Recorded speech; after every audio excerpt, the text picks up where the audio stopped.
Buff Metal back with another video. What is going on, guys? Today I wanted to talk about something that was kind of crazy that I had heard, a crazy take I had gotten from an uncle of mine. So I wonder if you guys have one of these in your family too. Do you have an uncle or something who you kind of grew up with, who showed you stuff, when you were younger? When I was a kid, this guy gave me a bunch of CDs, stuff that, kind of shaped me as a kid. It was stuff that's not, my usual nowadays. It was a lot of like Metallica, which is, that's one thing, but it was like Deftones in there, Nirvana, stuff like that. But regardless, from my early foundation of music, guy brought me up, and dude, not for nothing, like, he knows what's good too. He was around in the 90s and he had friends, dude, like he without me prompting it, brought up like AC and stuff like that, the mighty Seth Putnam and all that. And he was like, oh yeah, from Massachusetts, did you know? And I was like, how do you know that?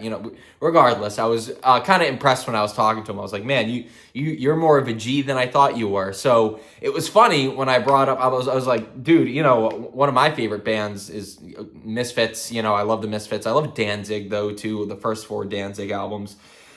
That's some of my favorite music ever. So as we're talking about songs and stuff, and where he's got an acoustic, we're kind of playing. I'm like, do you know any Misfits or Danzig and stuff like that? And he's like, Danzig. He's like, you listen to that? And I was like, yeah, man. Why? Are you not a fan or something? He's like, oh no, it's just funny. Like back in the day, like I don't know, man. That music was for chicks, And I was like, Danzig? This is some of like the best goth rock. It's some of my favorite music of all time, but it's not the first time I've heard this. And then I started thinking about it, and not for nothing, like it kind of made sense, right? So here we go, Danzig 2, one of my favorite records. And this is what I was telling him. I was like, dude, go through on Danzig 2. That's one of the best just rock albums, because he's not like a pure metalist or anything, you know what I'm saying? He's just more of like a dad who likes shit that rocks and can understand if something's funny, you know what I'm saying? Like Anal Cunt or whatever. But I was like, I can't imagine, that you wouldn't like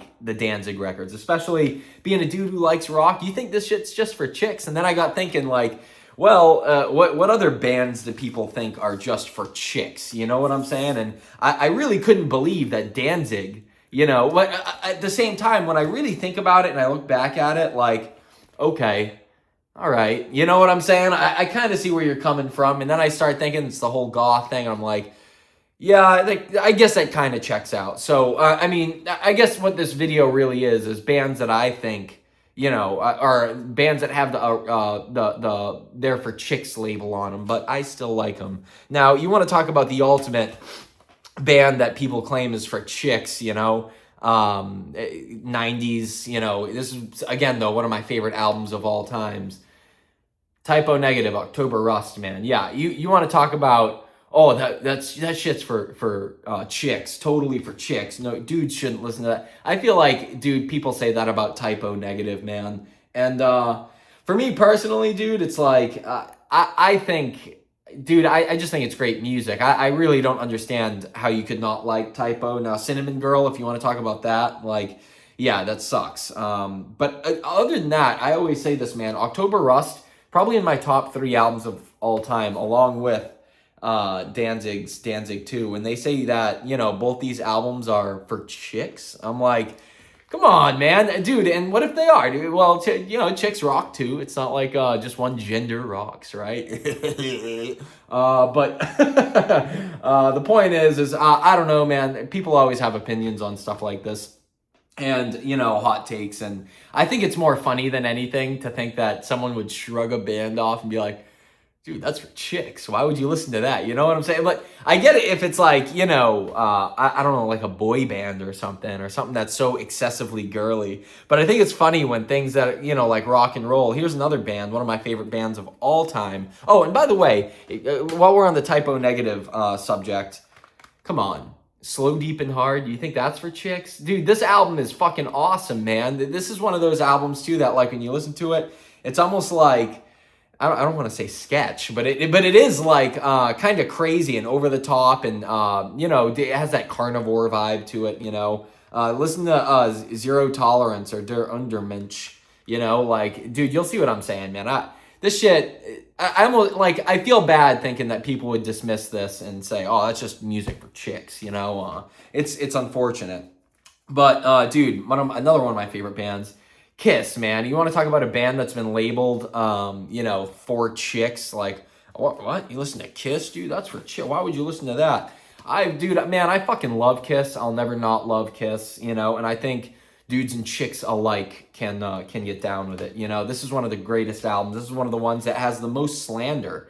But I will defend it, Dynasty, to my dying breath. So, I mean, say what you will there, but goddamn, dude, there's more heart and soul in these early Kiss records than anything else. Especially, dude, I've been listening a lot to the first one, the self-titled debut. Listen to 100,000 Years or Black Diamond and tell me that you're not moved, bro. I'll just say you're lying, man.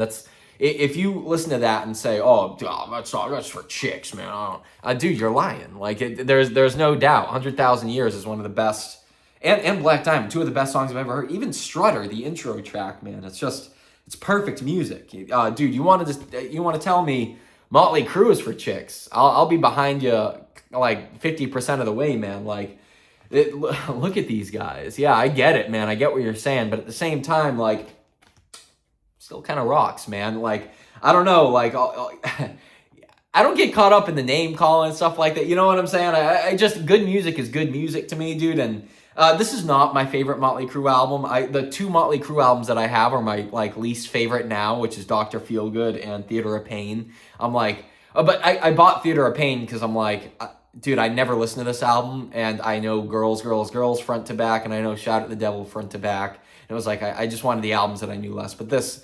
I've had for fucking years. But regardless, the point is, Slice of Your Pie is like hilarious, dude. Like, if you just take this on surface level value, like, yeah, it's songs for chicks, but order me up another slice of your pie, dude. This shit has me cracking up, man. Sticky Sweet, great song. There's some deep cuts on this one that are pretty good. And if you can ignore the radio part of it, I think even the title track, Dr. Feelgood's pretty good.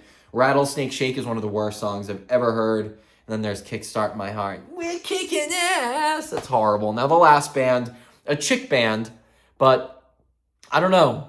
Van Halen, dude. Come on. You know what I'm saying? Everyone, you hear it with David Lee Roth. Oh, you just, that dude looks like a lady. But, like, people be saying that stuff about Van Halen. They don't put respect on the name sometimes, and they dismiss it as just like, because they look like this, or whatever. People dismiss them as just kind of being, the band that was just trying to get the most chicks back in the day. And that's true, but if you listen to songs like Drop Dead Legs, you'll understand why, like, dude, they rule. There's no ifs, ands, or buts about it, dude. Drop Dead Legs is one of the best Van Halen songs, bar none. And then the rest of these are just, like, common sense, like Panama, dude, Hot for Teacher. There's banger after banger, 1984. It's just one of the greats. But, again, you definitely can hear that people would say, take one look at these guys and go, oh, that's just that metal that came out in the 80s that was just trying to pull ladies in, trying to take ladies out dancing, disco dancing on ladies' night, regardless, I guess that's it. That's my long-winded rant about metal or metal, hard rock, whatever. It's been a kind of a mixed bag here, but music that people claim, oh, that's just for chicks, man, like, I don't know, sometimes even if it is for chicks, I still think it's good, I don't know, I can't share the mentality, good music is just good music to me, and at the same time, like, I do find it funny, though. I find it funny that, like, these OGs would hear someone like Danzig, coming out back in the day, my favorite artist, and be like, I don't know, it's kind of gay, Like, I literally, like, I can hear where they're coming from, I guess, but, like, not really, especially when he was kind of saying, like, just shit that was coming out at the time was, like, so much more crazy. Again, if you were listening to AC or whatever, when Danzig comes out and is looking like that, looking like, Glenn Danzig, I guess I can get it, but, like, I don't know, man.